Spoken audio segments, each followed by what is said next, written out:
வணக்கம் வந்தனம் மக்களே, இது தமிழச்சி குரல், உங்களில் ஒரு குரல். இந்த காணொலியில் நீங்கள் பார்க்க போகிற சிறுகதை கண்ணா உன்னை மறப்பேனா. அதாவது கல்யாணம் ஆகி குழந்த வச்சிட்டு இருக்க ஹீரோவை காதலிக்கிற ஹீரோயினி எப்படி ரெண்டு பேரும் சந்திச்சுக்கிறாங்க, எப்படி காதலிக்கிறாங்க, அவங்க வாழ்க்கையில் ஒன்று சேர்ந்தாங்களா? வாங்க கதைக்குள்ளே போய் தெரிஞ்சுக்கலாம்.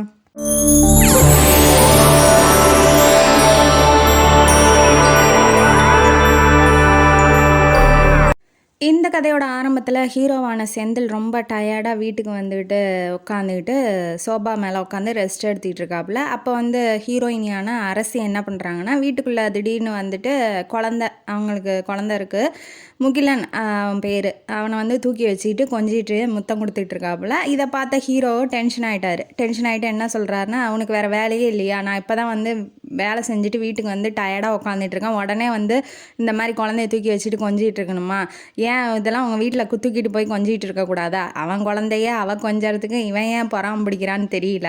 இப்போ இவன் என்ன சொல்ல ஆரம்பிக்கிற அரசி அப்படின்னா, ஏன் நான் என் குழந்தைய கொஞ்சனா உங்களுக்கு என்ன வந்துச்சு, உங்கள் குழந்தை தானே, ஏன் உங்களை கொஞ்சலன்னு நீங்கள் ரொம்ப பொறாமப்படுறீங்களோ அப்படின்னு சொல்லி கேட்குறா.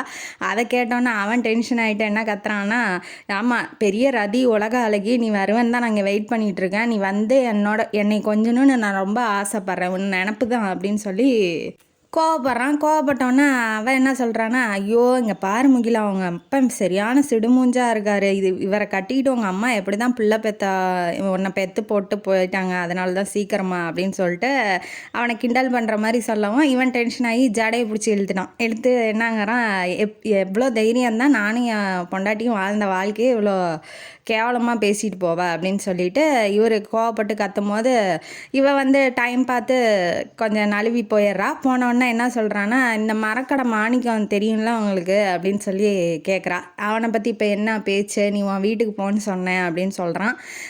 இல்லை அவரை பற்றி ஒரு விஷயம் இருக்குது அப்படின்னாட்டி சொல்ல அப்படின்னு சொன்னவன் அவன் என்ன சொல்ல ஆரம்பிக்கிறா அப்படின்னா, டெய்லி அவங்க அப்பா கூட வந்து சீட்டாடிக்கிட்டு இருப்பான், இப்போ வந்து ஒரு மாதமாக வர்றதே இல்லை வீட்டுக்கு, அவங்க ஒய்ஃப் வந்து செத்து போயிட்டா, அந்த மானியத்தோட ஒய்ஃபு செத்து போயிட்டா. இப்போ என்ன சொல்கிறான்னா, புது ஒய்ஃப் வந்ததுலேருந்து அவன் சீட்டாடவே வர்றதில்ல, அவன் பொண்டாட்டி செத்தப்போ கூட வந்தானா பார்த்துக்கோங்களேன் அப்படின்னு சொன்னோன்னே, இதெல்லாம் ஒரு மனுஷனா, இதெல்லாம் ஒரு மேட்ருன்னு சொல்லிட்டு நீ என்கிட்ட வந்து சொல்லிகிட்டு இருக்கியா, பொண்டாட்டி செத்தோன்னே இன்னொன்று வச்சுக்கிட்டு கூத்தடிச்சிக்கிட்டு இருக்கான், அதை போய் என்கிட்ட வந்து சொல்லிகிட்டு இருக்க அப்படின்ன வாட்டி அவன் என்ன சொல்கிறான்னா, ஆமாம் பொண்டாட்டி செத்து தானே போயிட்டதுக்கப்புறம் தானே இன்னொருத்திய கல்யாணம் தானே பண்ணிக்கிட்டான், அவன் ஒன்றும் வச்சுக்கலல்ல, பொண்டாட்டி இருக்கும்போதே துரோகம் பண்ணாதான் தப்பு, அதுவும் இல்லாமல் காசு கொடுத்து போய் கண்ட நோயெல்லாம் வாங்கிட்டு வர்றதுக்கு இப்படி கல்யாணம் பண்ணிட்டு ஒருத்தியோடு இருக்கிறது அதில் ஒன்றும் தப்பு இல்லையே அப்படின்னு சொல்லும் போது இவளுக்கு என்ன அப்படின்னா, அவன் ரெண்டாவது கல்யாணம் பண்ணிக்கணும், அதுவும் நம்மளை பண்ணிக்கணும், அரசிக்கு இதுதான் எண்ணம், அப்பப்போ டைம் கிடைக்கும் போது ஏதாவது கேப்பில் வந்து சொறி விட்ருவா. அந்த மாதிரி இவன் என்ன பண்ணுறான்னா சொன்னோன்னே அவன் வந்து முகம்லாம் செவந்துருச்சு அவனுக்கு, என்ன இப்போ இப்படி சொல்கிறா, ஓப்பனாக சொல்கிறாளே, சின்ன பொண்ணாக இருக்கா, இப்படி வந்து சொல்லிக்கிட்டு பேசிகிட்டு இருக்காளே, என்ன பண்ணுறது அப்படின்னு சொல்லிட்டு இவனுக்கும் நினப்பு. ஆனால் உள்ளூர் அவள்கிட்ட பேசுறது, அவளை கிண்டல் அடிக்கிறது, இந்த மாதிரி விளாட்றது, இதெல்லாம் அவனுக்கு வந்து பிடிச்சிருக்கு. தன்னை அறியாமலே அவன் மேலே காதலிக்கிறானோ ஆசைப்பட்றானோ தெரியல, ஆனால் உள்ளூர் அவனுக்கும் பிடிச்சிருக்கு. அது வரைக்கும் சின்ன பிள்ளை வேண்டாம், ஏன்னா இவனுக்கும் அவளுக்கும் அரசிக்கும் செந்திலுக்கும் 10 வருஷம் டிஃப்ரெண்ட்டு, அதனால் வந்து இந்த மாதிரி வேண்டாம், இதெல்லாம் வேண்டாம் அப்படின்னு சொல்லிட்டு மனசுக்குள்ளேயே தன்னைத்தானே கண்ட்ரோல் பண்ணிக்கிறான். இருந்தாலும் அவள் அப்பப்போ இந்த மாதிரி பேசும்போது தன்னோட ஆசையை வெளிப்படுத்தும் போது, இந்த மாதிரி ரெண்டாம் கல்யாணம் பண்ணிக்கிட்டால் அவங்களுக்கும் நல்லா இருக்கும் இல்லையா, அந்த மாதிரி சொல்லும் போது அவன் வந்து என்ன பதில் சொல்லணும்னு தெரியாமல் அமைதியாகிடுவான். ஆமாம் அவன் செஞ்சுக்கிட்டா ஊரில் இருக்கவங்களாம் செஞ்சுக்கணுன்னு என்ன அவசியம் இருக்கா அப்படின்னு சொல்லிட்டான் பதில். சொன்னோன்னே இவன் என்ன சொல்கிறான்னா, ஆமாம்மா நீங்கள் செஞ்சிட போகிறீங்க, ₹1 பொட்டுக்கல்லை வாங்குறதுக்கு கூட காசு செலவு பண்ண மாட்டீங்க, நீங்கள் செலவு பண்ணி இந்த வேலையெல்லாம் செய்ய போகிறீங்களா, நான் போயிட்டு வரேன் வாடா முகிலா அப்படின்னு சொல்லிட்டு குழந்தைய தூக்கிட்டு அவள் ஓட்டமாக ஓடிடுறான் அவங்க வீட்டுக்கு. இப்போ நினச்சி பார்க்குறாப்புல, உள்ள ரூமுக்குள்ளே போயிட்டாப்புல. இப்போ நினச்சி பார்க்குறாரு என்னன்னா, இவர் வந்து செந்தில் வந்து அவங்க அப்பா, அதாவது ஹீரோயினி அரசியோட அப்பாவோட வீட்டில் குடியிருக்காப்புல, கிராமத்தில் இருக்கார்.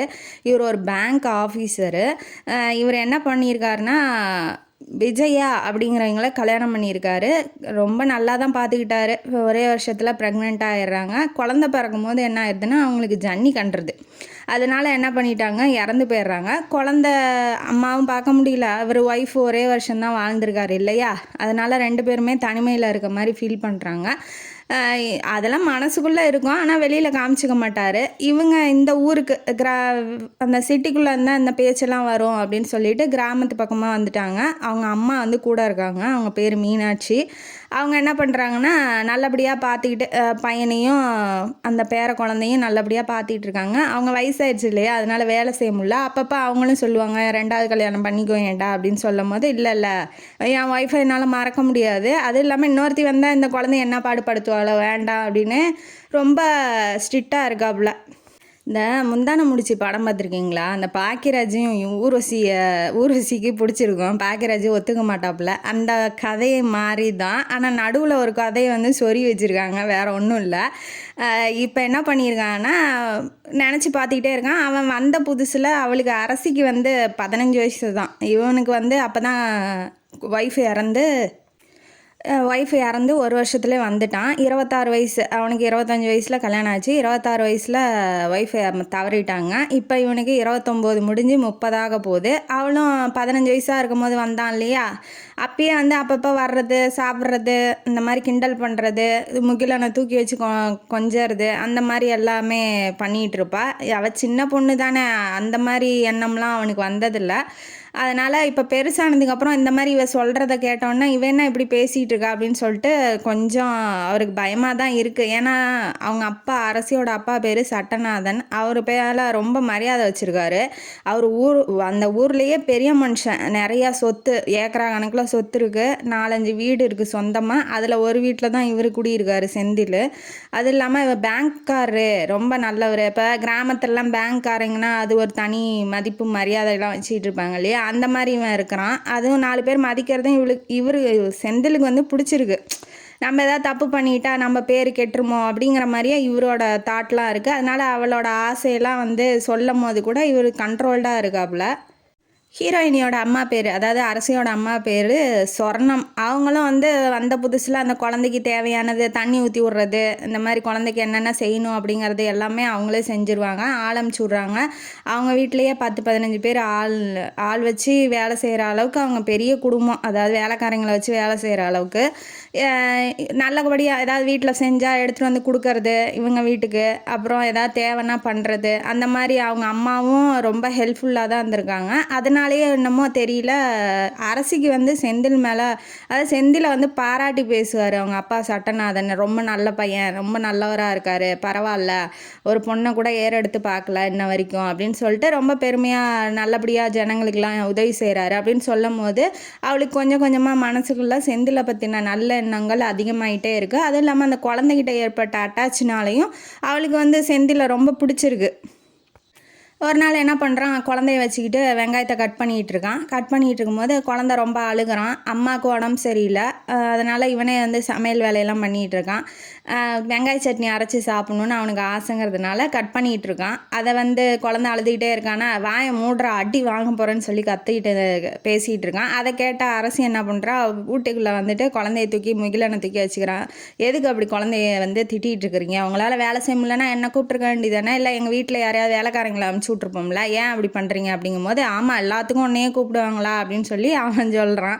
சொன்னோடனே கொடுங்க நானே வந்து கட் பண்ணி தரேன்னு குழந்தைய மடியில் வச்சுக்கிட்டு அந்த வெங்காயத்தை கட் பண்ணும்போது அவன் என்ன சொல்கிறான், செந்தில் பார்த்து கையை வெட்டிக்காத, அப்புறம் வந்து உன் நகைக்கும் பணத்துக்கும் ஆசைப்பட்டு இந்த மாதிரி பேங்க்காரன் வந்து 18 வயசு இளம் பெண்ணை கத்தியால் குத்தினான்னு வந்துடும் பத்திரிகையில் அப்படின்னு சொன்னோடனே அவன் என்ன சொல்கிறான்னா, ஆமாம் இது கூட நகை பணத்துக்கு தான் என்னை குத்துவேன்னு வருமா, ஏன் அந்த பொண்ணு மேலே ஆசைப்பட்டு தான் அந்த பொண்ணு வந்து குத்திட்டாங்கன்னு சொல்லக்கூடாதா, படிக்கிறவங்களுக்கும் சுவாரஸ்யமாக இருக்கும்ல, அந்த மாதிரிலாம் எதுவும் நினச்சிடாதீங்க அப்படின்னு சொல்லி அப்பப்போ கேப்பு கிடைக்கும் போதெல்லாம் எனக்கு உங்களை பிடிச்சிருக்கு, நீங்கள் உங்களுக்கு என்ன பிடிக்கலையா அப்படிங்கிற மாதிரியே இவ கேள்வி கேட்டுகிட்டே இருக்கோம். அவனுக்கு என்ன பதில் சொல்லணும் அப்படிங்கிறது புரியல. ஏன்னா மதிப்பு மரியாதையோடு இருக்கான், ஒரு தர்ம சங்கடமான சூழ்நிலையில் இருக்குது. அந்த மாதிரி இருக்கும்போது நீ வேணுன்னே போய் அவங்க அப்பா, அரசியோட அப்பாட்ட போய் சட்டநாதன்ட்ட போய் பேசிகிட்டு இருக்காப்புல. ஏன்னா அவர்கிட்ட பேசும்போது நம்ம தகுதி என்ன, தராதரம் என்ன, நம்ம ஏன் இதுக்கு ஆசைப்படணும், ஆசைப்படக்கூடாது அப்படிங்கிற ஒரு உணர்வு வரும். அதனால் அவர் வேணும்னே போய் அந்த பொண்ணு மேலே ஆசை வரக்கூடாது அப்படிங்கிற மாதிரியே போய் தன்னோட மனசை மாற்றிக்கிறதுக்காக அவங்க அப்பாட்ட பேசுவார். அவங்க அப்பா எப்படி அப்படின்னா, ஹீரோயினியோட அப்பா ரொம்ப ஓவர் அஃபெக்ஷன் பொண்ணு மேலே. ஒரே பொண்ணு அரசி மட்டும்தான். ஓவர் அஃபெக்ஷன், அதாவது ஒரு செடி வாங்கி வச்சா கூட அந்த செடி செத்துருச்சுன்னா அதை பொண்ணுக்கிட்ட சொல்ல மாட்டார்.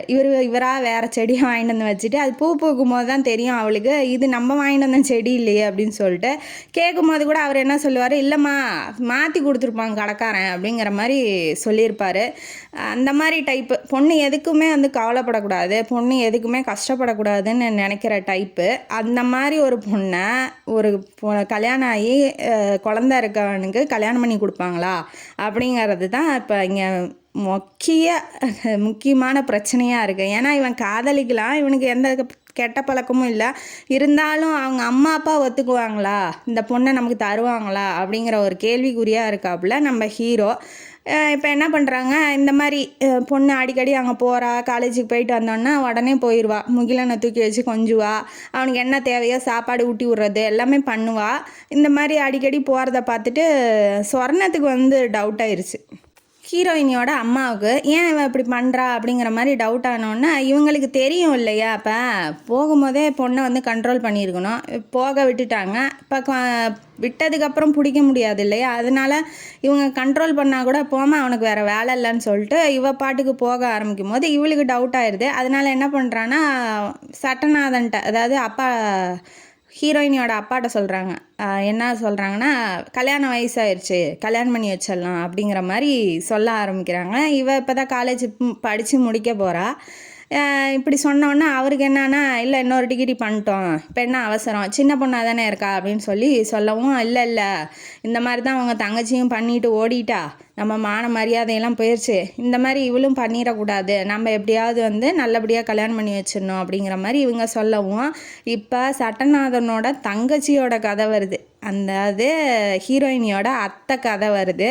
அது என்ன கதை அப்படின்னா, அவங்க அத்தை பேர் நவநீதம். நவநீதத்தோட அப்பா, அதாவது சட்டநாதனோட அப்பாவும் கூட அவர் ராமநாதன். அவர் என்ன பண்ணியிருக்காருன்னா, ரொம்ப அன்பாக இப்போ சட்டநாதன் இருக்கிறத விட அதிகமாக 10% அதிகமாக வந்து அவங்க பொண்ணை வளர்த்திருக்காரு நவநீதத்தை. என்ன தேவையோ உடனே எல்லாம் செஞ்சு கொடுக்குற டைப்பு அவர். இந்த மாதிரி டான்ஸு, பாட்டு போட்டி, எக்ஸ்ட்ரா கரிக்குலர் ஆக்டிவிட்டீஸு எல்லாத்துலேயுமே பொண்ணை வந்து நல்லபடியாக படிக்க வச்சுக்கிட்டு பயிற்சிலாம் கொடுத்துட்டு இருந்தாப்புல. அந்த மாதிரி அரங்கேற்றம் பண்ணும்போது மாதவன் அப்படிங்கிறவரங்க சந்திக்கிறாங்க நவநீதம். சந்தித்த உடனே கண்ணும் நோக்கினாங்க மாதிரி 2 பேரும் ஒருத்தருக்கு ஒருத்தர் காதலிக்க ஆரம்பிக்கிறாங்க. இதை வந்து அப்பாட்டையும் அண்ணாட்டையும் சொல்லலாம் அப்படின்னு வர்றதுக்கு முன்னாடியே அவங்க அப்பா என்ன பண்ணிடுறாரு, நவநீதத்தோட அப்பா ஊரையே கூப்பிட்டு நிச்சயதார்த்தம் பண்ணிடலாம், இந்த மாதிரி மாப்பிள்ளை பணக்காரு ஜமீன்தார், அவரை கூப்பிட்டு பண்ணிடலாங்கிற மாதிரி கூப்பிட்டு விட்டுட்டாரு. எது நவநீதத்துக்கிட்ட கேட்காமலே, ஏன்னா தான் பொண்ணு தான் பேச்ச கேட்பா அப்படிங்கிற ஒரு எண்ணத்தில் பண்ணிட்டாரு. இப்போ இவன் என்ன சொல்கிறான்னா, மேக்கப் போட மாட்டேன், நான் எதுவும் செஞ்சுக்க மாட்டேன், நான் வந்து மாதவனை காதலிக்கிறேன் அப்படின்னு சொல்லிட்டா.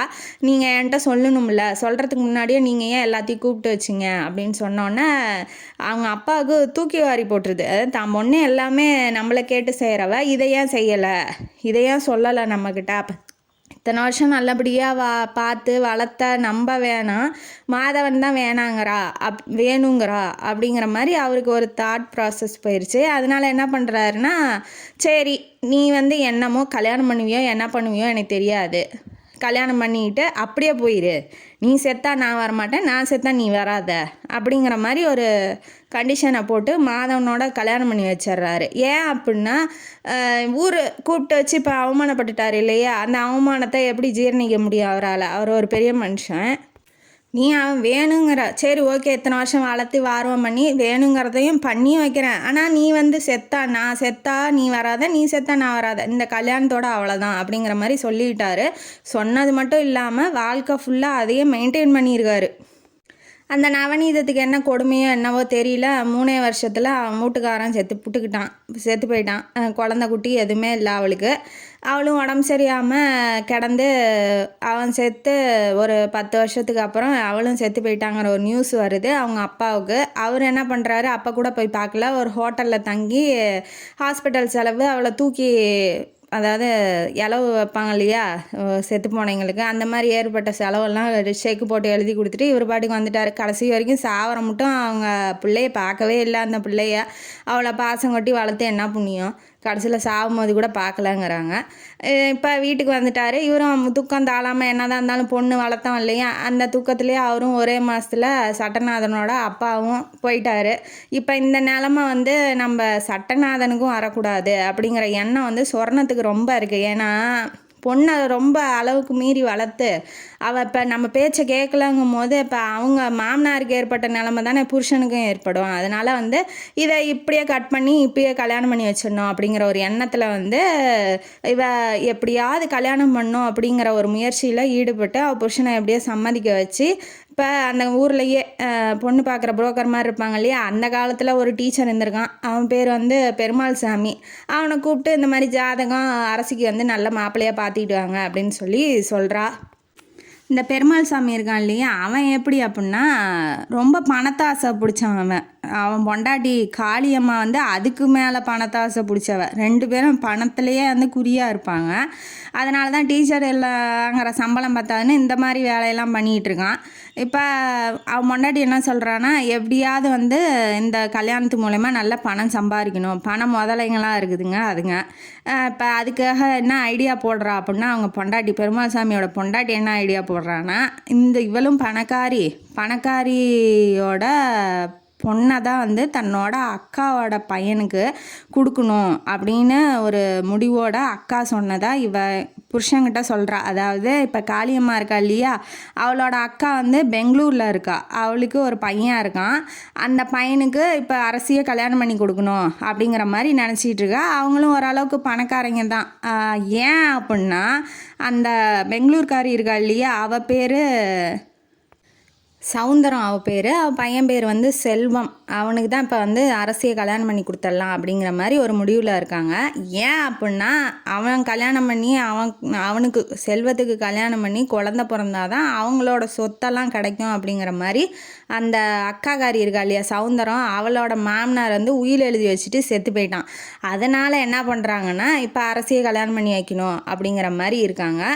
அதுவும் இல்லாமல் அவனுக்கு ஆல்ரெடி வந்து ஒரு அதாவது வட இந்தியா பொண்ணை வந்து கல்யாணம் பண்ணிக்கிட்டு வந்துட்டான். அந்த பொண்ணுக்கு தமிழும் தெரில ஒன்றும் தெரில. அவளுக்கு அதுவும் இல்லாமல் இவன் 3வது புருஷன், 2 புருஷனை டைவர்ஸ் பண்ணிட்டா. இவன் 3வது புருஷன் செல்வம். அதனால் என்ன பண்ணுறா அப்படின்னா, வேண்டாம் இவ வந்து நமக்கு மருமவளாக லாய்க்கு இல்லை, அதனால் அரசியவே நம்ம கல்யாணம் பண்ணிக்கலாம் அப்படிங்கிற மாதிரி காளியம்மா சொல்லி அவள் வந்து இப்போ ஒத்துக்கிற மாதிரி செல்வத்துக்கு இப்போ 2வது கல்யாணம் பண்ணுற மாதிரி இப்போ அரசியை வந்து பொண்ணு பார்க்க வரலாம் அப்படிங்கிற மாதிரி பேசி வச்சிக்கிட்டு இருக்காங்க.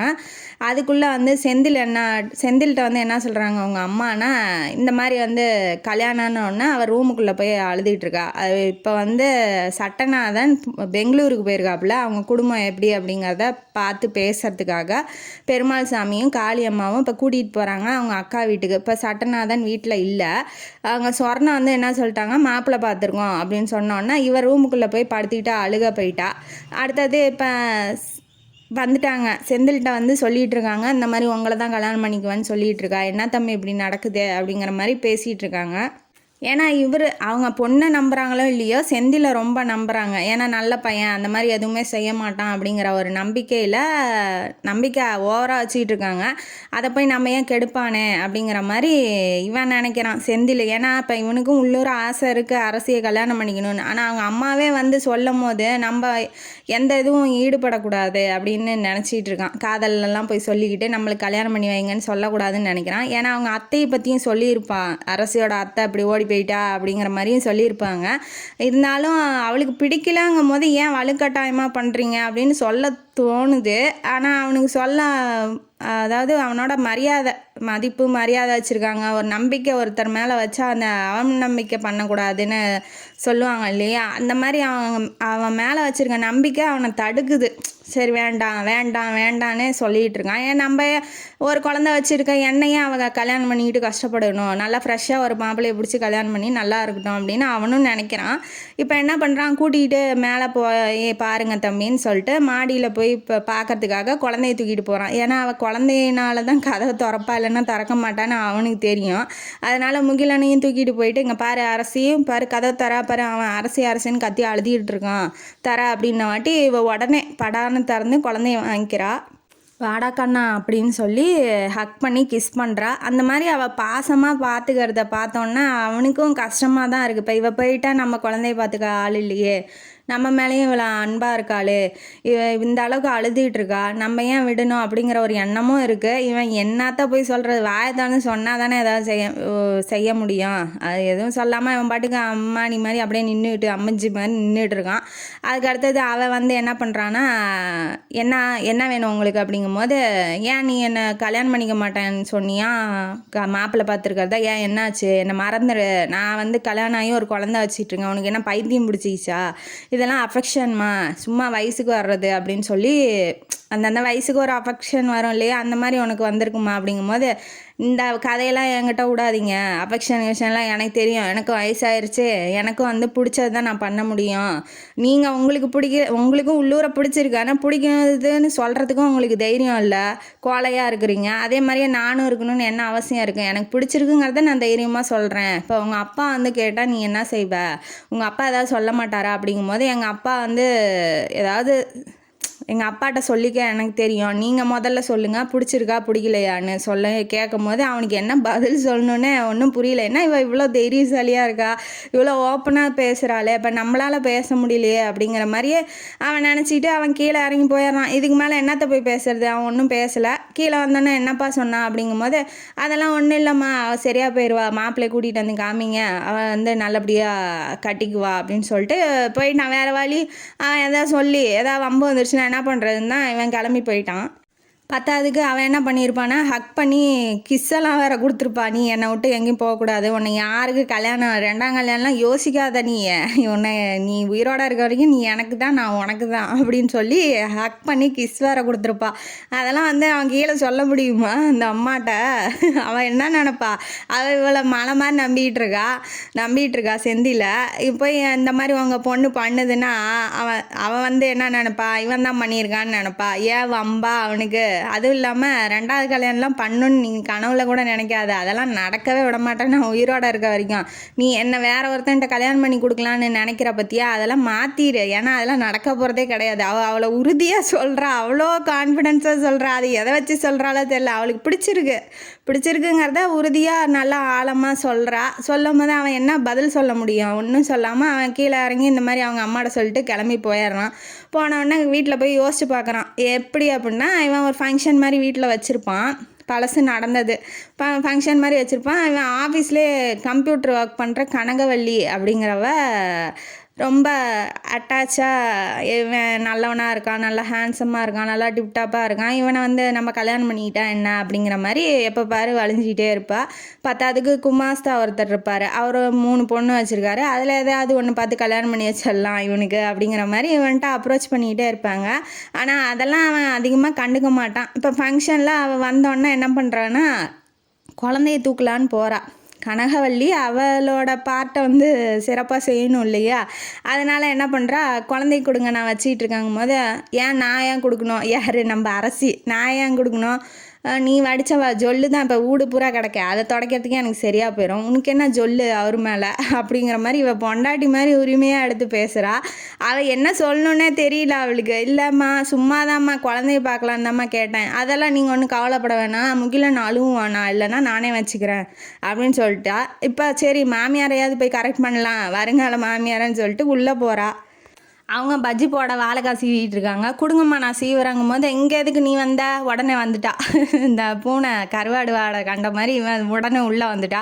உள்ளே வந்தோடனே என்ன பண்ணுறான்னா, நீ எதுக்கு உள்ளே வர, எங்களுக்கு ஆளுங்க வீட்டில் வேலைக்காரங்களாம் இருக்காங்க, அவங்கள கூப்பிட்டு நாங்கள் செய்ய வச்சுக்குவோம், தேவைன்னா எங்கள் வீட்லேயே பாதி நடந்துகிட்டு இருக்கு சமையல், அதை கொண்டாந்து நாங்கள் வச்சுக்கிறோம், நீ உன் வேலையை பார்த்துட்டு போமா, அவனுக்கு வெளியில் தானே ஃபங்க்ஷனுக்கு வெளியில் போமா, இங்கே என்னம்மா வேலை அப்படின்னு யார்கிட்டையுமே பேச விட மாட்டேங்கிறா.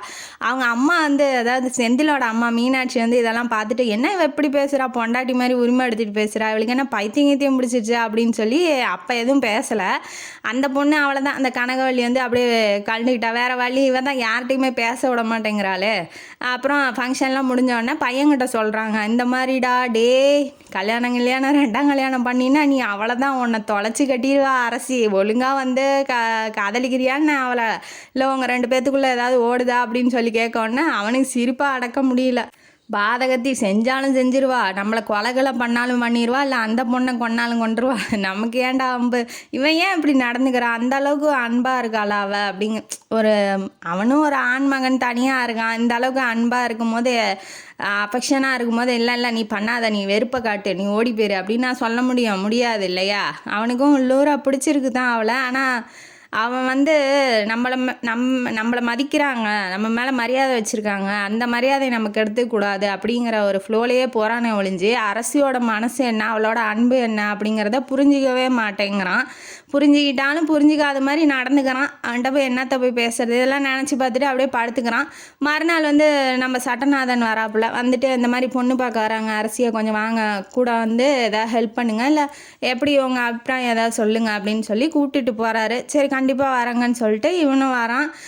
ரூமில் வந்து மேக்கப் போடாமல் அமைதியாக உக்காந்துட்டு இருக்கான். இவன் மேலே போகிறான். ஏன் எதனாலன்னு கேட்குறான். ஏன் எதனாலன்னு உங்களுக்கு தெரியாதா, என்ன வேணாலும் பண்ணு, நீ எனக்கு மாப்பிள்ளை 100 மாப்பிள்ளை கொண்டாந்து காமி, ஒருத்தனையும் நான் கல்யாணம் பண்ணிக்க மாட்டேன், இல்லை எங்கள் அப்பா வற்புறுத்தி நீ கல்யாணம் பண்ணி தான் ஆகணுன்னாலும் நான் தற்கொலை பண்ணிக்க மாட்டேன், நீ கவலைப்படாத, நீ உயிரோடு இருக்கும்போது நான் எப்படி சாவ மாட்டேன் அப்படின்னு ஒரு மாதிரி வில்லத்தனமாக பேசிட்டு, சரி இந்த ட்ரெஸ் எல்லாம் எது பிடிச்சிருக்குன்னு சொல்லு, நான் ஒன்று எடுத்து போட்டுக்கிறேன் அப்படிங்கும் போது, இதெல்லாம் ஏன்டி என்கிட்ட கேட்டுட்டு இருக்கா, உனக்கு என்ன பிடிச்சிருக்கோ நீ போட்டு தொலைய அப்படிங்கும் போது அவன் டென்ஷனில் கத்துறான். ஏற்கனவே மாப்பிள்ளையை பார்க்க வந்துட்டாங்க, ஏன் நம்ம நல்லவனா இல்லையா, நம்மள்ட்ட ஒரு வார்த்தை கூட சொல்லலையா, நீ என் பொண்ணை கல்யாணம் பண்ணிக்கணும் இவங்களும் சொல்லலை இல்லையா, அதனால கொஞ்சம் உள்ளூர வருத்தப்படுறான்.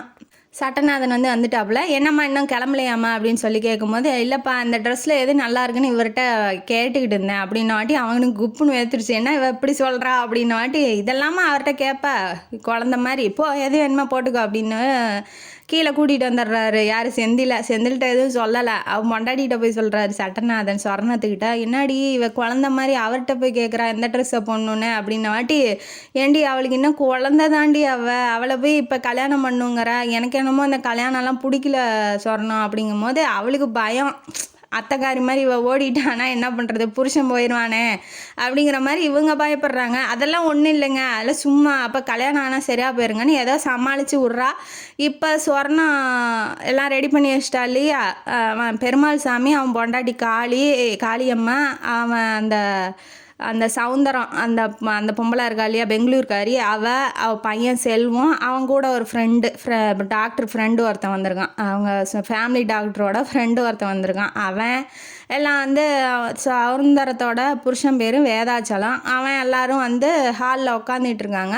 இவங்களுக்கு என்ன அப்படின்னா, சீக்கிரமாக வந்து எப்படியாவது அந்த வடக்கத்தி மர்மம் இருக்கா இல்லையா, அவளுக்கு தெரியாமல் சீக்கிரமாக காது வச்ச மாதிரி இந்த விஷயத்த முடிச்சிடணும் அப்படின்னு சொல்லி நினைக்கிறா. ஏன்னா அவளுக்கு தெரிஞ்சா அவள் ஆல்ரெடி 2 புருஷனை கழட்டி விட்டவா, இப்போ இவனும் போயிட்டான் அப்படின்னா இவனை கொண்டு போய் ஜெயிலில் வச்சாலும் வச்சிருவா, இல்லை குடும்பத்தையும் என்ன பண்ணாலும் பண்ணிடுவா. ஏன்னா அவள் பெரிய பணக்காரி, உங்கள் அம்மா அப்பாவுக்கு வேணும்னா கோடிக்கணக்கில் கூட காசு தரேன், ஏன்னா தூக்கி எறிஞ்சிட்டு நீ வந்துரு அப்படின்னு சொல்லி செல்வத்து கூட சொல்லியிருக்கா அந்த வடக்கு பொண்ணு.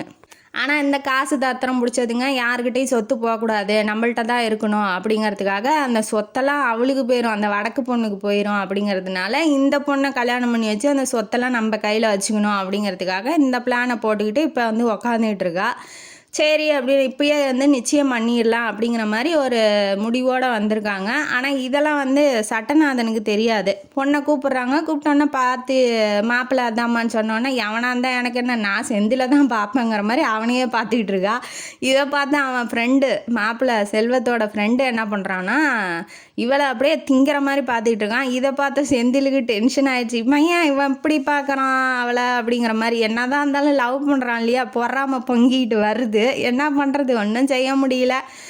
அப்புறம் செல்வத்துக்கிட்ட கேட்க, பொண்ணு பிடிச்சிருக்காடா அப்படின்னு சொல்லி சவுந்தரம் கேட்கும்போது, நீ சொன்னால் ஓகே தாம்மா அப்படின்னு அவன் சொல்கிறான். சட்டநாதன் இருந்துட்டு என்ன சொல்கிறாரு, இல்லை உங்களுக்கு பிடிச்சிருந்தா மட்டும் சொல்லுங்கள், ஒன்றும் அர்ஜென்ட்டெல்லாம் இல்லை அப்படின்ன வாட்டி, இல்லை அம்மா சொன்னால் ஓகே தான் சொல்லி அவனும் சொல்கிறான்.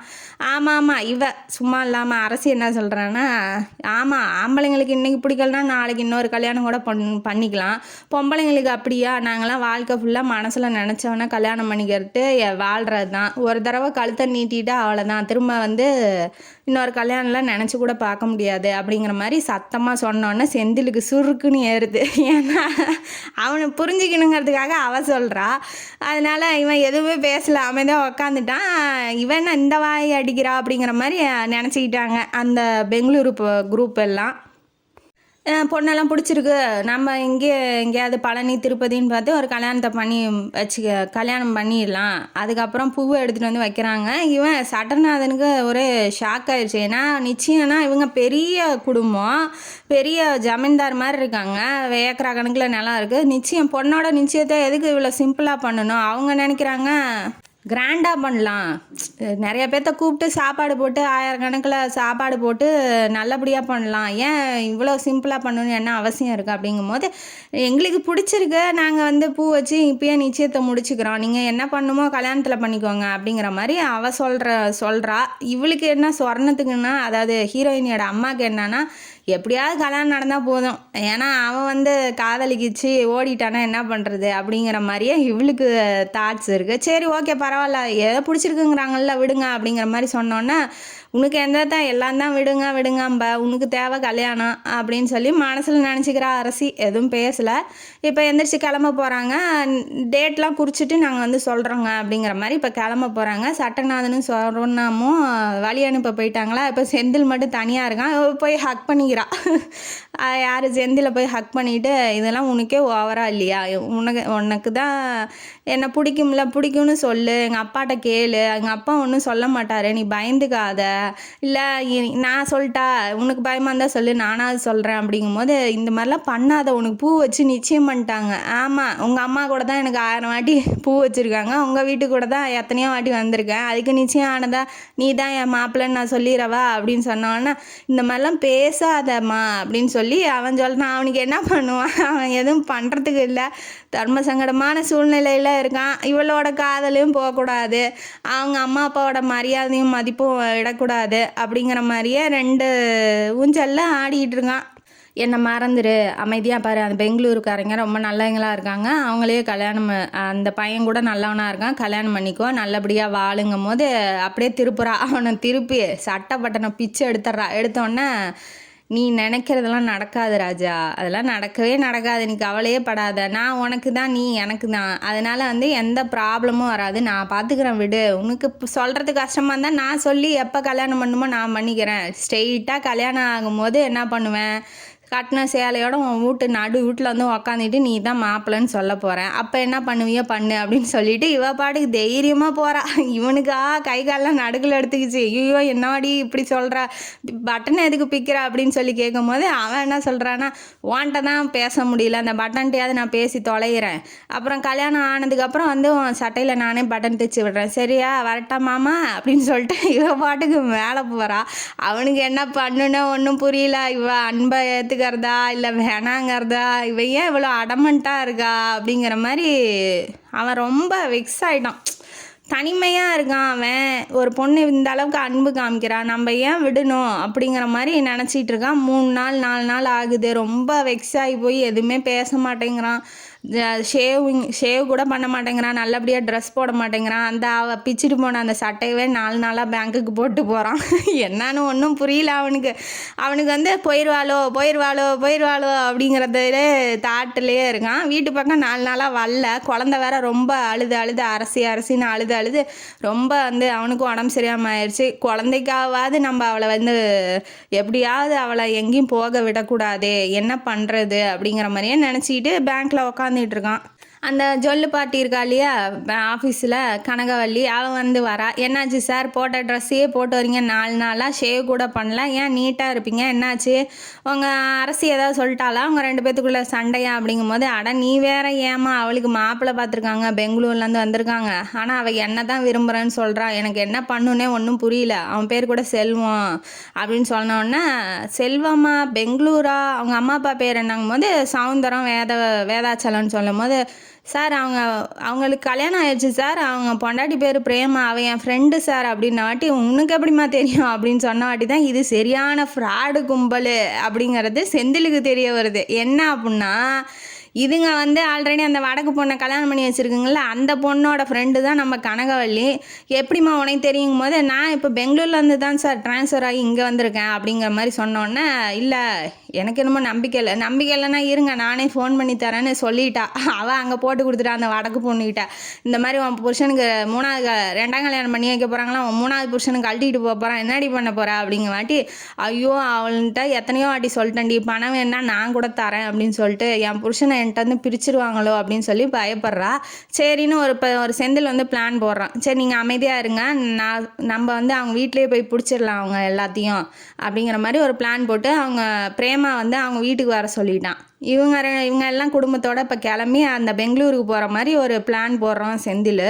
வீட்டுக்கு வந்து சட்டநாதன்ட்ட வந்து சொல்ல ஆரம்பிக்கிறான். என்னன்னா இந்த மாதிரி ஃப்ராடு கும்பல், அது ஏற்கனவே அந்த பையனுக்கு கல்யாணம் ஆயிடுச்சான் அப்படிங்கிற வாட்டி சொர்ணத்தை முரண் மறைக்கிறாரு சட்டனை. உன்னால் என் பொண்ணு வாழ்க்கையை நாசமாக போயிருக்குண்டி, நீலாம் என்னடி மனுஷியாடி அப்படின்னு திட்டும் போது தடுக்கிறான் செந்தில். இல்லை வேண்டாம், அவங்க வந்து பொண்ணு வாழ்க்கை நல்லா இருக்கணும்னு தானே நினச்சாங்க, அதனால் ஒன்றும் இல்லை திட்டாதீங்க அப்படின்ன வாட்டி, சரிப்பா நம்ம போய் உடனே வந்து போய் பார்த்துடலாம் அப்படிங்க. அங்கேயேப்பா போகணும், இப்போ நான் வேண்டான்னு இங்கேருந்தே ஃபோன் பண்ணிடலாமே, அங்கே எதுக்கு போய் அவங்கள்ட்ட பார்த்து பேசணுங்கிற அப்படின்ன வாட்டி, ஆமாம் அங்கே போனால் தானே அவங்கள கையும் களமாக பிடிக்க முடியும், அதுவும் இல்லாமல் நம்ம யார் அரசையும் கூட்டிகிட்டு போகணும் அப்படின்னு சொல்கிறான். அவள் எதுக்குப்பா வரணும் அப்படிங்கும்போது, இங்கேருந்தா அவங்க இவளை கடத்திட்டு போய் வச்சுக்கிட்டு இந்த மாதிரி சொல்லக்கூடாதுன்னு சொன்னால் என்ன பண்ணுவீங்க, அவங்களே சரியான ஃப்ராடாக இருக்காங்க, அதனால் அவளையும் கூட்டிகிட்டு போகணுங்கும் போது, நான்லாம் அவனை திரும்ப வந்து பார்க்க மாட்டேன், எனக்கு பிடிக்கல அவனை பார்க்கவே அப்படின்னு அரசி சொல்லும் போது, ஏன் அவங்க அத்தையை பார்க்க அவனுக்கு பிடிக்கலையா, யார் செத்து போனதாக இருந்தாங்க இல்லையா நவநீதம், அவங்கள பார்க்க அவனுக்கு பிடிக்கலையான்னு வாட்டி குடும்பமே ஷாக்கு, நமக்கும் ஷாக்கு. இதுதான் வந்து பெரிய ட்விஸ்ட்டு. அந்த செத்து போனதா சொன்ன அவங்க அத்தைக்காரி வந்து உயிரோட தான் இருக்கா, அவளை கட்டி போட்டு ரூமில் மேலே அடைச்சி வச்சுருக்காங்க அப்படின்னு சொல்லி அந்த வடக்கு பொண்ணு கனகவள்ளிகிட்ட சொல்லியிருக்கா. அதை செந்தில்கிட்ட சொல்லி செந்தில் வந்து குடும்பத்துக்கே சொல்லிட்டான். சொன்னோன்னே சட்டநாதன் இடிஞ்சு போய் உக்காந்துடுறாரு. ஐயோயோ தங்கச்சி எப்படி விட்டுட்டோமே அப்படிங்கிற மாதிரி. இப்போ குடும்பமே கிளம்பி இப்போ போகிறாங்க. போனதுக்கப்புறம் வீட்டில் என்ன ஏற்பாடு பண்ணி வச்சுருக்கா அப்படின்னா, இவங்க வராங்கன்னு ஃபோன் பண்ணிட்டாங்க இல்லையா, அந்த பெருமாள் சாமி அந்த பார்த்தான் இல்லையா, அவங்க அக்கா அந்த சவுந்தரத்தோட அக்கா காளியம்மா எல்லோரும் வந்து முன்னாடியே போயிட்டாங்க. போயிட்டு அவள் செக் எழுதி கொடுத்துருப்பா. அது வந்து செல்லு இருக்காது, அதாவது செக்கை வந்து யூஸ் பண்ண முடியாமல் ஆகிருக்கும், பவுன்ஸ் ஆகிருக்கும். அதை வந்து என்ன பண்ணி கத்திக்கிட்டு இருக்கா அவள். என்னான்னு சொல்லி கத்துறா அப்படின்னா, இந்த மாதிரி செக்கை கொடுத்து எங்களை ஏமாத்துறியா, கேஷாக கொடு அப்படின்னு சொல்லி கத்திக்கிட்டு இருக்கா. சரி ஓகே கேஷ் தானே நான் கொடுத்துட்றேன், நல்லபடியாக மூடிட்டோம், அதுக்கப்புறம் கொடுத்துட்றேங்கிற மாதிரி இவங்க பேசிட்டு இப்போ டாக்டரை கூப்பிட்ருக்கான். அந்த டாக்டர் என்ன பண்ணுறான் அப்படின்னா, அந்த மேலே கட்டி போட்டு வச்சுருக்காங்க இல்லையா நவநீதத்துக்கு, மயக்க ஊசி போட்டுட்ருக்கான். அந்த மயக்க ஊசியை போட்டு அவளை வந்து ஃபுல்லாக இப்போ சாகிற ஸ்டேஜில் கிடக்குறா முடியாமல். இவங்க சொத்துக்காக என்ன பண்ணியிருக்காங்க, இவளை எப்படி பண்ணிகிட்டு இருக்காங்களா, இவளோட புருஷன் காதலிச்சு கல்யாணம் பண்ணாலே மாதவன், அவனை என்ன பண்ணியிருக்காங்கன்னா ஸ்லோ பாய்சன் மூலமாக கொண்டிருக்காங்க 3 வருஷத்தில். டாக்டர் தான் ஹெல்ப் பண்ணியிருக்கான். ஸ்லோ பாய்சனை கொஞ்சம் கொஞ்சமாக சாப்பாட்டில் கொடுத்து கொலை பண்ணிவிட்டு இவளை ப்ரெக்னெண்ட்டாக இருப்பாள். அந்த ப்ரெக்னென்ட்டு ஒரு 4-5 மாதத்துலேயே கருவை கலக்க வச்சு, அதாவது மயக்க மருந்து கொடுத்து, இப்போ பாருங்கள் அம்மா அப்பா இல்லை, அம்மா அப்பாவோட ஹெல்ப் இல்லை, நமக்கு யாருமே இல்லைன்னு தெரிஞ்சா சொத்துக்கு பணத்துக்கு என்னெல்லாம் பண்ணுறாங்க பாருங்கள். அவள் எப்பேற்பட்ட குடும்பத்துலேருந்து எப்பேற்பட்ட பணத்தோட எவ்வளோ ஆடம்பரமாக வளர்ந்தவ, அவள் வாழ்க்கை பாருங்கள் எத்தனை வருஷம், கிட்டத்தட்ட 15-12 வருஷமாக அந்த ரூம்லேயே அடைஞ்சி கிடந்து நோயாளியாகவே ஆயிட்டா. அவளால் எதுவுமே பேசவும் முடியல, கோமா ஸ்டேஜில் கிடக்குறான்னு வச்சுக்கோங்களேன். இப்போ இவங்க வராங்கன்னு தெரிஞ்சோடனே திரும்ப அந்த டாக்டரை கூப்பிட்டு என்ன பண்ணியிருக்கான்னா, மயக்க ஊசியை போட்டுரு, இல்லைன்னா அவள் எதாவது கத்தி தொலைக்க போகிறா அப்படிங்கிற மாதிரி சொன்னோன்னே, இந்தமாட்டு போட்டால் அவள் செத்தே போயிடுவா, நான் கொலை பண்ண விரும்பலை அப்படின்ன வாட்டி, உனக்கு என்ன, நான் தான் பணம் கொடுத்துருக்கேன், உனக்கு பங்களா வாங்கி கொடுத்துருக்கேன், கார் வாங்கி கொடுத்துருக்கேன், நீ பண்ண தப்புக்கெல்லாம் எல்லாம் இப்போ நல்ல அமௌண்ட்டாக செட்டில் பண்ணியிருக்கேன்ல, அதுக்கப்புறம் என்ன, போய் நான் சொன்னதை செய்யணும். அந்த சவுந்தரம் அந்த வில்லி அவள் பண்ணுற வேலை தான் எல்லாமே. இப்போ திரும்ப ஊசி போட்டு போயிட்டானா, இவங்க இப்போ கார்லேருந்து இறங்கி வராங்க.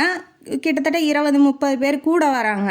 இது வந்து சௌந்தரத்துக்கு வந்து ஆச்சரியமாக இருக்குது. யார் இவங்க? இவங்க மட்டும் தானே வரேன்னு சொன்னாங்க, எப்படி இப்படி 20-30 பேர்த்தோடு வந்திருக்காங்கன்னா, செந்தில் என்ன பண்ணியிருக்காங்கன்னா அங்கேயே லோக்கலில் கம்ப்ளைண்ட் கொடுத்து போலீஸ்காரங்கள்லாம் மப்டியில் வர வச்சுருக்கான். இப்போ 20-30 பேர் பார்த்தோன்னே வேதாச்சலம் வந்து டக்குன்னு ஸ்ட்ரைக் ஆயிடுது அவனுக்கு, போலீஸ் தான் அவங்க அப்படின்னு சொல்லிட்டு. செல்வமும் வந்து பயந்துடுறான். 20-30 பேர் வந்தோடனே பயந்தோடனே இப்போ எது உண்மையோ அதெல்லாம் வெளியில் வந்துடுது. சார் எனக்கு ஒன்றும் தெரியாது, எல்லாம் எங்கள் அம்மா பண்ணுற வேலை தான், அவங்கள வேணால் பிடிச்சிட்டு போங்க, நான் என் பொண்டாட்டி இன்னமும் லவ் பண்ணுறேன் சார், வடக்கு பொண்ணு பிரேமாவை இன்னும் லவ் பண்ணுறேன், என்னை விட்டுருங்க அப்படிங்கிற மாதிரி சொல்லவும், அதெல்லாம் விட முடியாது, நீ கிளம்பு ஜெயிலுக்கு வாங்க போகலாம் அப்படின்னு சொல்லிட்டு கூட்டிகிட்டு இழுத்துட்டு போயிடுறாங்க. இப்போ மேலேருந்து அந்த தங்கச்சி சட்டநாதன் வந்து தங்கச்சியை பார்த்து அழுதுன்னு அழுகுறாரு. என்னால் தான், நான் ஒரு தடவையாவது உன்னை வந்து பார்த்துருக்கலாம், இப்படி உன்னை வந்து கஷ்டப்படுத்த விட்டுட்டேனே, என்னமேட்டு நான் உன்னை தங்கமாக தாங்குவேன், வாமா போகலாம் அப்படின்னு சொல்லிட்டு மயக்கத்திலே தூக்கிட்டு போய் ஹாஸ்பிட்டலில் வச்சு ட்ரீட்மெண்ட் பார்த்து இந்த ஓரளவுக்கு எந்திரிச்சு உட்கார்ற மாதிரி வராங்க. வீட்டுக்கு கூட்டிகிட்டு போயிட்டு தன்னோட நாத்தனாருக்கு பணிவிடையெல்லாம் பண்ணுறாங்க. பண்ணிவிட்டு அத்தையை பார்த்தோன்னே ரொம்ப குஷி, அவளுக்கும் அரசிக்கும் ரொம்ப குஷி, தேவதை மாதிரி அவளுக்கு. அதனால் ரொம்ப குடும்பமே சந்தோஷப்படுறாங்க. கனகவள்ளி என்ன பண்ணியிருப்பான்னா அவங்க அம்மா அப்பாட்ட சொல்லியிருப்பா, இந்த மாதிரி ஏன் அவங்க பொண்ணை வந்து இவர் செந்திலுக்கே கொடுக்க வேண்டியதானே, அவர் தான் இவ்வளோ நல்லவராக இருக்காரு அப்படின்னு சொல்லியிருப்பா. சொன்னோடனே இது ஏற்கனவே எனக்கு தெரியும், 2 பேரும் ஒருத்தருக்கு ஒருத்தர் காதலிச்சாங்க, இந்த உங்கள் அத்தை அதாவது உங்கள் தங்கச்சி இந்த மாதிரி போயிட்டாலே அப்படிங்கிறதுனால தான் நான் இப்படி வந்து சீக்கிரமாக கல்யாணம் பண்ணணுன்னு நினச்சேன். இப்போ அவள் வாழ்க்கை இப்படி ஆயிடுச்சு, அதனால் நம்ம பொண்ணை நம்ம தனியாகவே விட வேண்டாம், நம்ம கண்ணுக்கு எதிர்த்தாப்புல இருக்க செந்திலுக்கே நம்ம கல்யாணம் பண்ணி கொடுத்துடலாம், அவரும் நல்லவர் தானே அப்படின்னு சொல்லி சொர்ணமும் ஒத்துக்கிறா. சட்டநாதனும் அவருக்கும் பிடிச்சிருக்கு, சரி நல்ல பையனாக தானே இருக்கான், கல்யாணம் ஆகி ஒரே வருஷம் தானே வாழ்ந்திருக்கான், குழந்தையும் அம்மா அரசுன்னு சொல்லி அவள்கிட்ட தானே அன்பாக இருக்குது, பரவாயில்ல நம்ம பிள்ளை நம்ம கண்ணு முன்னாடியே இருக்கட்டும்னு சொல்லிட்டு அவரும் சம்மதிக்கிறாரு. 2 பேரும் ஒருத்தருக்கு ஒருத்தர் நல்லபடியாக பார்த்துக்கிட்டு காதலிக்க ஆரம்பிக்கிறாங்க. அரசியும் செந்திலும் பார்வையிலேயே காதல் வந்து மலருது. அதுக்கப்புறம் கனகவள்ளி வந்து பூ வச்சு உள்ளான்னு தேடுறா அரசின்னு சொல்லி சொல்லும் போது அவள் என்ன சொல்கிறான்னா, நான் அத்தைக்கிட்ட இருக்கேன் அப்படின்னு சொல்லிட்டு அத்தைக்கிட்ட நடந்ததெல்லாம் சொல்லிகிட்டு இருக்கா. இந்த மாதிரி இவர் காதலித்தேன், அவர் வந்து சொல்கிறதுக்கு கோலையாக இருந்தார், நான் தான் எல்லாம் பண்ணிட்டு அவரை சம்மதிக்க வச்சேன் அப்படின்னு சொல்லிட்டு அத்தைக்கிட்ட காதல் கதையை சொல்லிகிட்டு இருக்கா. அவள் காதலித்த கதை போய் இப்போ அண்ணன் ஒன்று சொல்கிற அளவுக்கு அவங்க ஒன்று கேட்டுக்கிட்டு இருக்காங்க. அவங்களால பேச முடியல. என்ன பண்ணிட்டு சொல்லிகிட்டு இருக்கான்னா, பட்டனை எடுத்தாலேயே அந்த பட்டனை தைச்சிக்கிட்டே சொல்லிகிட்டே இருக்கும்போது இவங்களோட இந்த கதை வந்து நல்லபடியாக முடியுது. ஏன்னா எப்படியும் செந்திலுக்கும் அரசி பிடிச்சிருக்கு, அரசிக்கும் செந்திலை பிடிச்சிருக்கு, ஒருத்தருக்கு ஒருத்தர் காதலிக்கிறாங்க, நல்லபடியாக கல்யாணம் ஆகி நல்லபடியாக இருப்பாங்க அப்படின்னு சொல்லிட்டு இந்த கதையை இதோட முடிக்கிறாரு ஆசிரியர். நம்மளும் முடிப்போம். இந்த கதையிலேருந்து நமக்கு என்ன தெரியுது? காதலிச்சு ஓடினா கூட அப்பப்போ உயிரோடு இருக்காங்களா, செத்துட்டாங்களா, இல்லை நம்ம மான மரியாதை கெடுத்துட்டு போயிட்டா அவள் செத்தாலும் பரவாயில்லன்னு நினைக்காதீங்க. ஏன்னா அவள் இப்போதைக்கு சாகிறதுக்கு குழந்தைகளே சாவடிச்சு கொண்டிருக்கலாமே, எத்தனை வருஷம் வாழ்ந்த வாழ்க்கை வளர்த்த விதம்லாம் வேஸ்ட் ஆகுது இல்லையா? அப்பப்போ உயிரோடு இருக்காளாவது போய் பாருங்கள், தப்பே பண்ணியிருந்தாலும் தப்பை திருத்துறதுக்கு ஒரு வாய்ப்பு கொடுங்க அப்படிங்கிறது தான் இந்த கதையோட கருத்து. ஏன்னா அவங்க அப்பா போய் ஒரு டைம் பொண்ணை போய் பார்த்துருந்தா கூட அவளுக்கு என்ன நிலமை, எப்படி இருக்கா, எந்த நிலமையில இருக்காங்கிறது அவருக்கு புரிஞ்சிருக்கும், அப்பயே அவளை காப்பாற்றிருக்கலாம் இல்லையா? இப்போ இந்த அளவுக்கு போய் வாழ்க்கையே நாசமாக போய் அந்த பொண்ணு கிடக்க வேண்டிய நிலமை வந்திருக்காது. இவ பண்ணது தப்பு தான், இருந்தாலும் மன்னிப்பு கேட்டுட்டு இவளும் ஒரு தடவையாவது அம்மா அப்பா வீட்டுக்கு வந்து காலில் விழுந்து மன்னிப்பு கேட்டிருக்கலாம். அந்த பொண்ணு சுயமரியாதை தான் பெருசுன்னு சொல்லி வாழ்ந்துருச்சு. அந்த மாதிரி இல்லாமல் தப்பு பண்ணால் மன்னிப்பு கேட்டு உடனே சேர பாருங்க, இல்லைன்னா தனியாக வாழ்ந்தால் அது ரொம்ப கஷ்டம் அப்படிங்கிறது இந்த கதையிலேருந்து நமக்கு தெரியுது. இந்த கதை காணொலி உங்களுக்கு பிடிச்சிருந்தா லைக் பண்ணுங்கள், ஷேர் பண்ணுங்கள், சப்ஸ்கிரைப் பண்ணுங்கள், கமெண்ட் பாக்ஸில் கமெண்ட் பண்ணுங்கள். நன்றி மக்களே.